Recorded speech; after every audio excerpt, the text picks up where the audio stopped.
ایمان یعنی وتصدیقم بالقلب، دل سے تصدیق کرنا۔ عمل صالح ایک اچھے عمل کو کہا جاتا ہے۔ جب ہم جمع کے صیغے میں اس کو پڑھتے ہیں تو اعمال صالحہ یعنی اچھے اعمال کرنا۔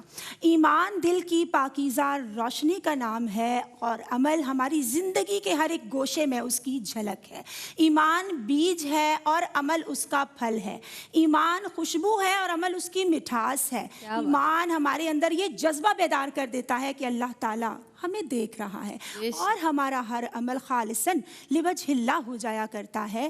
انا صلاتی و نسکی و محیایا و مماتی للہ رب العالمین، بے شک میری نماز، میری قربانی، میری زندگی، میری موت اور میری زندگی کا ہر عمل فقط اللہ کے لیے ہے جو تمام عالمین کا رب ہے۔ آپ نے بات کی ہے ایمان اور اعمال صالح کے باہمی لنک کے تعلق سے، دونوں کنیکٹڈ ہیں، ایک دوسرے کے ساتھ لازم و ملزوم ہیں۔ قرآن پاک میں متعدد مقامات پر ان کا اکٹھے ذکر بھی کیا گیا ہے اور ان کے مرکب کو، ان کے پیئر کو کامیابی کا دائمی منشور بھی قرار دیا گیا ہے۔ فار ایگزامپل، ایک ڈاکٹر ہمیں کوئی میڈیسن سجیسٹ کرے اور ہم وہ لے ہی نہ، انٹیک ہی نہ کریں تو ہم کس طرح سے ریکور کر سکیں گے؟ تو ان دونوں کا ایک دوسرے کے لیے ہونا لازم و ملزوم ہے۔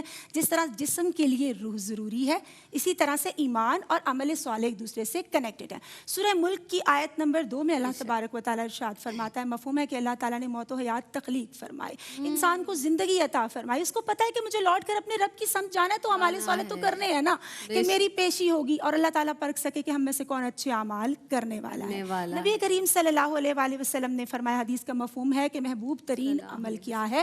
ایمان باللہ اور امر بالمعروف و نہی عن المنکر کا اہتمام کرنا۔ اور فرمایا گیا نا، کنتم خیر امۃ اخرجت للناس تأمرون بالمعروف و تنہون عن المنکر، کہ تمہیں یہ ٹائٹل دیا گیا ہے کہ تم امت خیر ہو، تم نے نیکی کا حکم دینا ہے اور برائی سے روکنا ہے۔ اور یہاں یہ بھی ضروری ہے کہ خود پہلے عمل کرنا ہے، عمل کریں گے تو ہی ہماری بات میں تاثیر آئے گی، مٹھاس آئے گی۔ اور پھر ایک اور حدیث مبارکہ کا مفہوم ہے الحب للہ وابغض للہ، کہ جس نے محبت کی اللہ کے لیے، بغض رکھا اللہ کی خاطر، کسی کو کچھ دیا تو اللہ کے لیے، کچھ روکا تو اللہ ہی کی خاطر، تو گویا اس نے اپنے ایمان کی تکمیل کا سامان کر لیا۔ اور یہ جو عمل خیر کی دعوت دیتے ہیں نا کہ میری زندگی کا مقصد تیرے دین کی سرفرازی، میں اسی لیے مسلمہ، میں اسی لیے نمازی۔ سورہ اصل کے تناظر میں ضرور یہ ڈکلیئر کرنا چاہوں گی، اور یہ جو پیغام ہے پیارا سا ہمیں مل رہا ہے کہ امام شافعی اور دیگر بزرگان دین اس حوالے سے فرماتے ہیں کہ ہماری